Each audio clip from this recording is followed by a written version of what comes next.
She went on Clubhouse and she tried to get a tech investor canceled for not saying anything. He didn't say something. She accused him of saying it. I think it was Mark Andreessen. And so she is, I would say, a bad reporter. She's not a reporter at all. She's an activist, just like many members of the New York Times woke editorial crew. Well, yesterday she put out a tweet, and here's her tweet. For International Women's Day, please consider supporting women enduring online harassment. It's not an exaggeration to say that the harassment and smear campaign I've had to endure over the past year has destroyed my life. No one should have to go through this. So, number one, don't harass people online.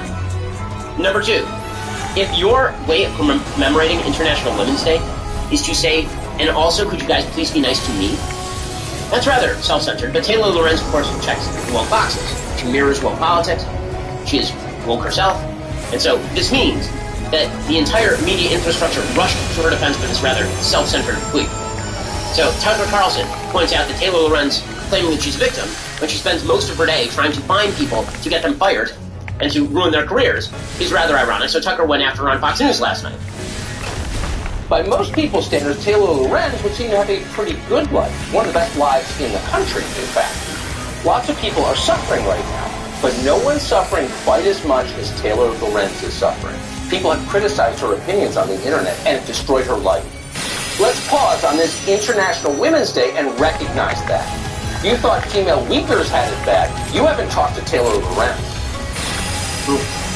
Okay, so the media went into full defense mode for Taylor Lorenz, of course. So you had a member of the Washington Post, the media reporter for the Washington Post, a person named Jeremy Barr, tweeting out, notice how many times Tucker Carlson says Taylor's full name on this highly watched television show. That's not a coincidence. He said her name. So first of all, I thought we're supposed to say people's names generally here. But apparently not. Apparently we're not supposed to say people's names, because if you say their names many times, then this is a form of targeting, which is a weird take, but the notification went out on the woke Slack channels, and so this became the talking point among the media left.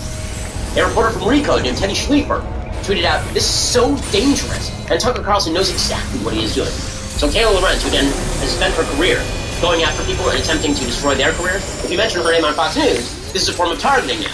Steve Peoples, who is a reporter for the AP, tweeted out, "This is dangerous and disgusting."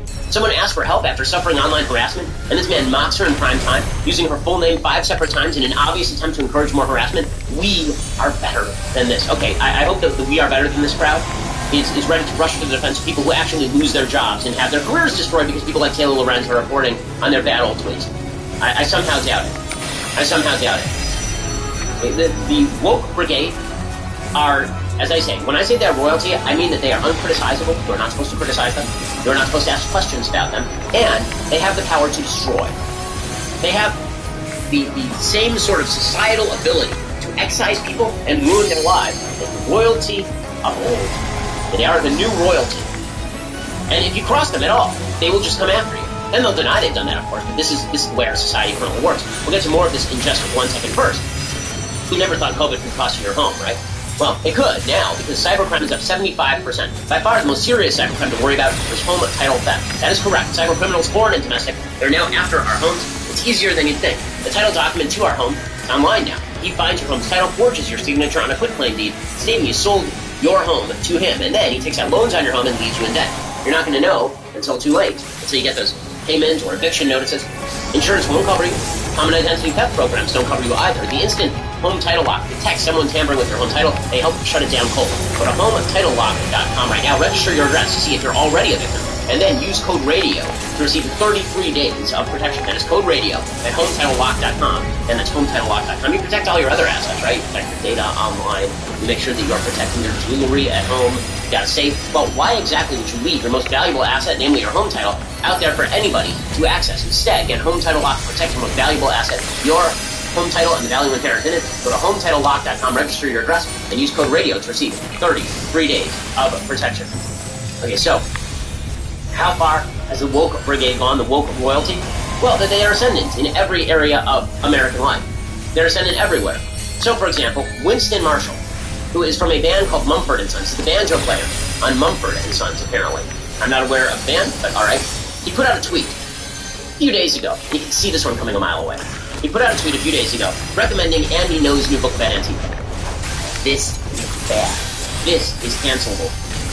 You've read a book Man, wait till they find out that Winston Marshall once read If I Ran the Zoo. I mean, my goodness, if they find that out, he's totally toast. So, he then put out an abject apology for having tweeted out a book. Because if you tweet out a book that some people don't like, this means that you actually have to have your career destroyed or go into full penance mode.